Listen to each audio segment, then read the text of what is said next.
Assalamualaikum warahmatullahi wabarakatuh. Semangat pagi dan salam sehat selalu untuk kita semua. Halo adik-adik, berjumpa lagi bersama saya di AA Edukasi. Pada video kali ini kita akan sama-sama mempelajari materi ilmu pengetahuan alam kelas 7 semester yang kedua. Pada bab 1, sistem organisasi kehidupan makhluk hidup, dalam submateri organ-organ pada manusia. Bagi kamu yang baru bergabung dengan AA Edukasi, mari sama-sama kita bangun channel ini dengan mengklik like, share, subscribe, and comment jika ada yang ingin ditanyakan. Dan jangan lupa untuk selalu mengaktifkan notifikasi loncengnya agar kalian tidak ketinggalan video-video terbaru dari kami. Oke, kita bahas yang pertama, organ-organ pada manusia. Apa sih itu organ? Sistem organ merupakan suatu komponen yang tidak terpisahkan dalam sistem. Organ-organ tergabung menjalankan fungsi fisiologis tertentu untuk tujuan yang sama dalam suatu sistem organ. Contohnya jantung berfungsi untuk mengedarkan darah. Jantung tidak akan dapat bekerja atau berfungsi tanpa adanya organ lain seperti pembuluh darah. Begitu juga sebaliknya, pembuluh darah tidak akan dapat bekerja tanpa adanya jantung. Yang selanjutnya, sistem organ manusia. Manusia memiliki macam-macam sistem organ, di antaranya sebagai berikut. Yang pertama, sistem rangka. Yang kedua, sistem organ pernapasan. Yang ketiga, organ peredaran darah. Yang keempat, sistem organ pencernaan. Yang kelima, sistem endokrin. Yang keenam, sistem organ otot. Yang ketujuh, sistem organ syaraf. Yang kedelapan, sistem kekebalan tubuh. Yang kesembilan, sistem indera.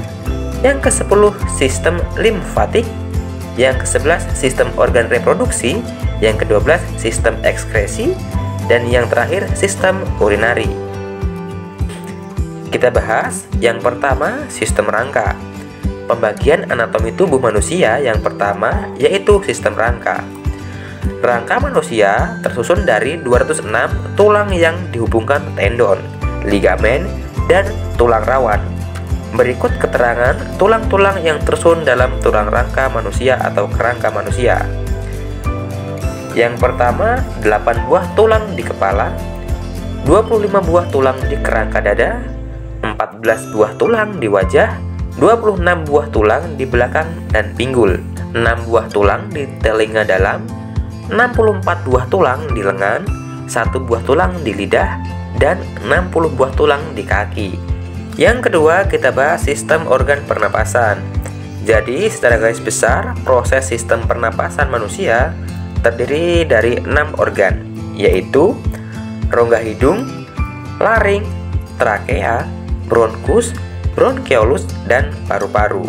Sistem pernapasan pada manusia memiliki fungsi yaitu mendapatkan oksigen dan mengeluarkan karbon dioksida untuk memperoleh energi dengan menyederhanakan senyawa organik.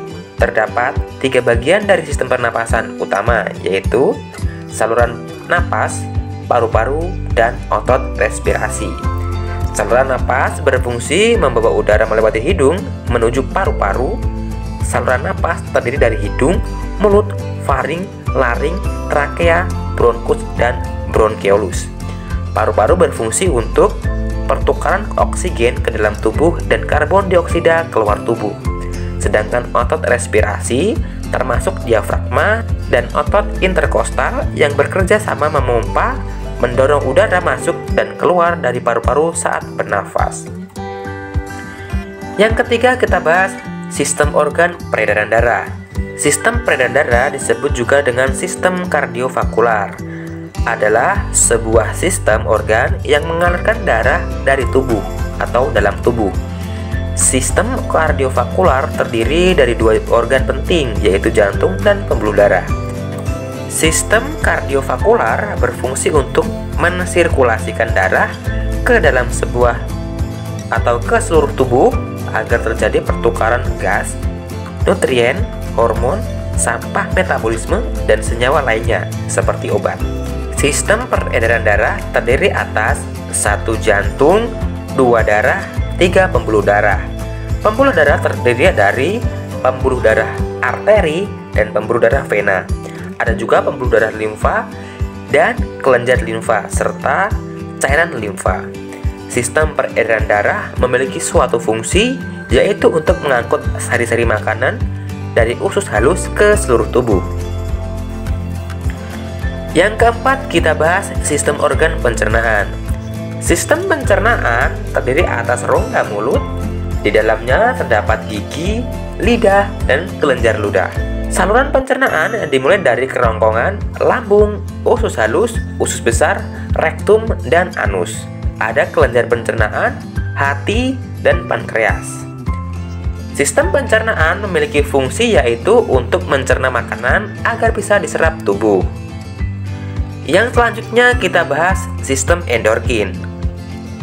Sistem endorfin adalah sistem kontrol kelenjar tanpa saluran yang menghasilkan hormon yang tersirkulasi di tubuh melalui aliran darah untuk mempengaruhi organ-organ lain.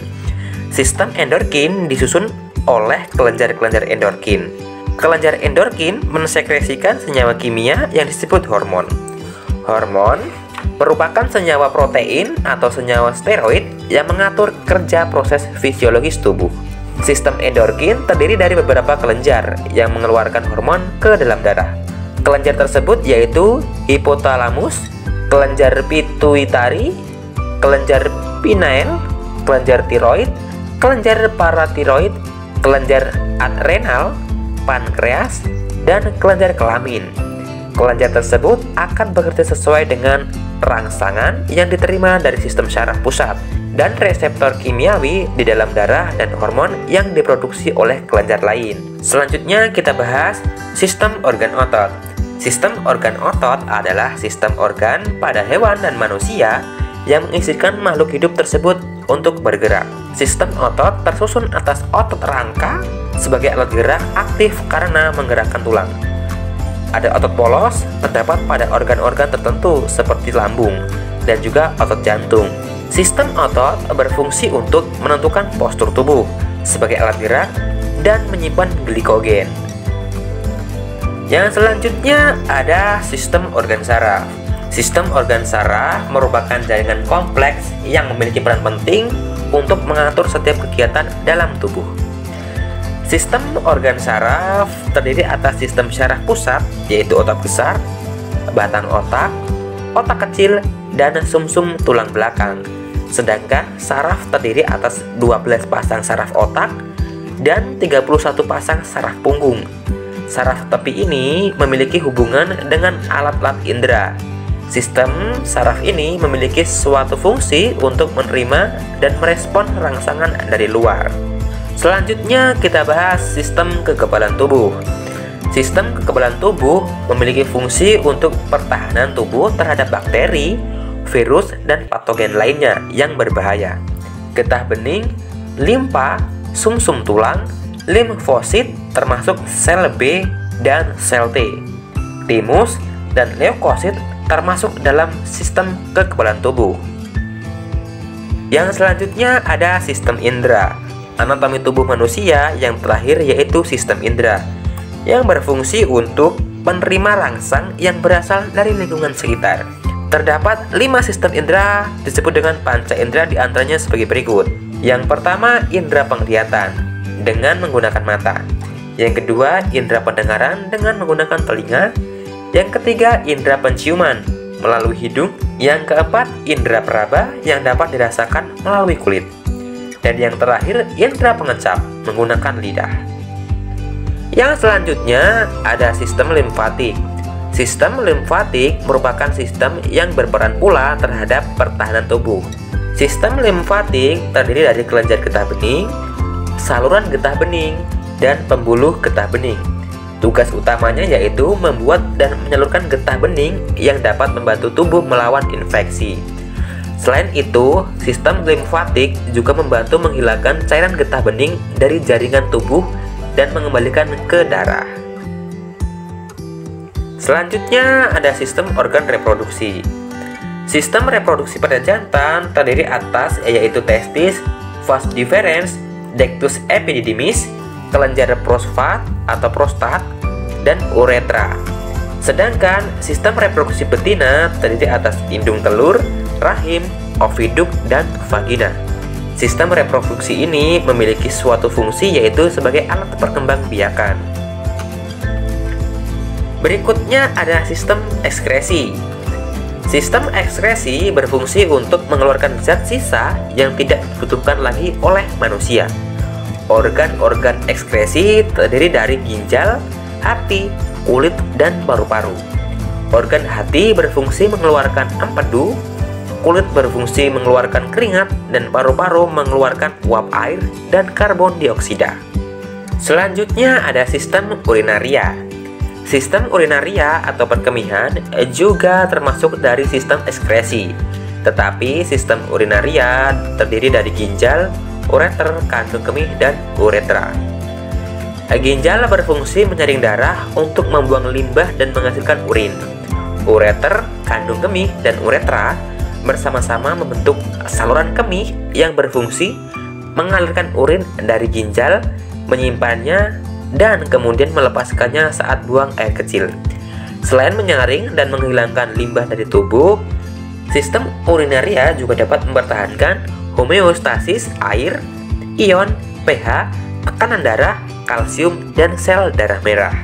Nah, demikianlah materi yang dapat saya sampaikan dalam submateri sistem organ pada manusia. Saya akhiri sampai di sini. Minta maaf jika ada kesan kata. Wassalamualaikum warahmatullahi wabarakatuh.